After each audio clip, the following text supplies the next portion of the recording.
In this video, I raced the Nordschleife in the MX-5 for an hour to see how long the Quest 3's battery can last when connected via a USB cable to my PC at the 4 different refresh rates available in the Meta app. And all this from an older gamer's perspective.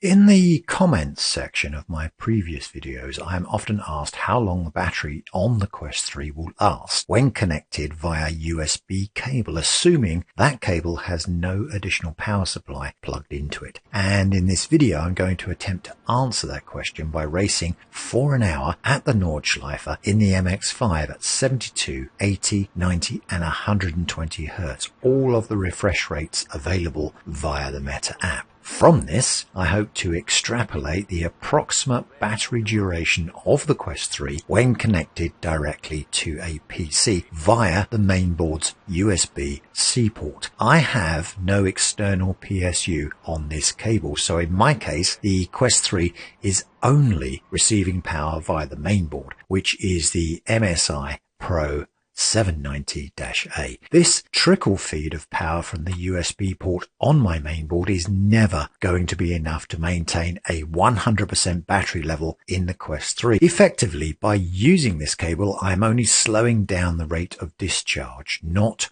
halting it. But by how much am I actually slowing it down? And is this enough for the Quest 3 to be used for those long endurance race sessions that have recently become so popular in various sim titles? Let's take a look.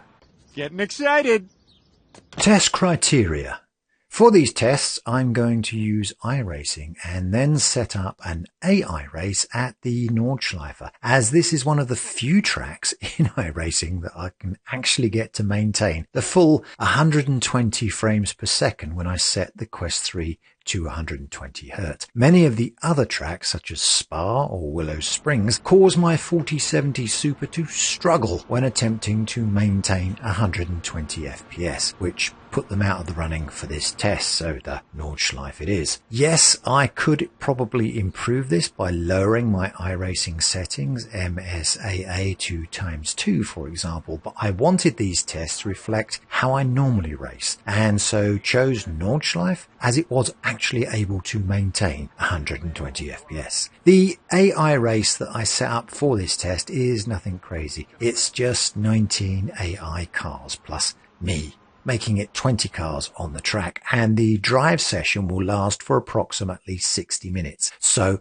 1 hour of total driving time on the track. For each test session, the headset has been charged using the standard Meta charger to 100%, at which point I plug it into my computer and enter the AI race as quickly as possible, and then simply drive the race. At the end of the race, I exit the sim as quickly as possible and check out the reported remaining battery charge of the Quest 3 using the readout in the headset, and double check by reading the battery level in the Meta app. From this, I should be able to work out the approximate duration of the Quest 3, as it is slowly discharging while connected to my computer via the USB cable. Look, science isn't an exact science. Test results. Each race lasted around 1 hour and 2 minutes, give or take a few seconds. And here are the battery usage results for all 4 refresh rates during those AI races. Unsurprisingly, 120 Hz discharged the quickest, although not as dramatically as I had expected, showing a final charge of 87%, which means the headset used approximately 13% of the available battery charge in 1 hour. Batteries don't always discharge at a linear rate. Of course, it's sort of a rough science, but if we take a back of the envelope calculation, it's possible to estimate that the Quest 3 should last at least slightly more than 7 hours at 120 Hz before the 10% battery warning pops up in your display. At 90 Hz, this changed to 89% remaining when I exited the sim after 1 hour and 4 minutes, taking slightly longer to complete this race due to some minor damage to the front end of my car. Anyway, this means the Quest 3 should last a shade over 8 hours at 90 Hz before the 10% battery warning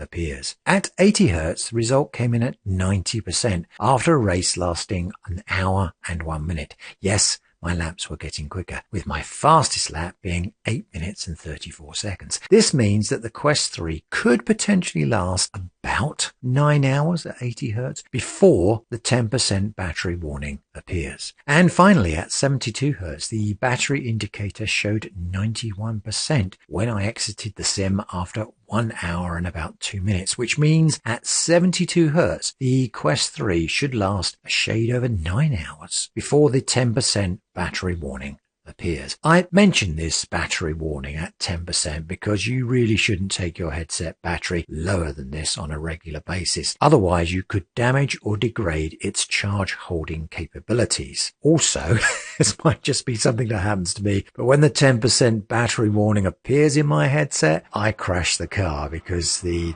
warning freezes up the headset. Yeah, I know you can disable the notifications, but I need those for other things. So yeah, avoid the 10% battery warning if you possibly can. So with all that said, pause the video now if you wish to study these results before I move on to the conclusions of this video.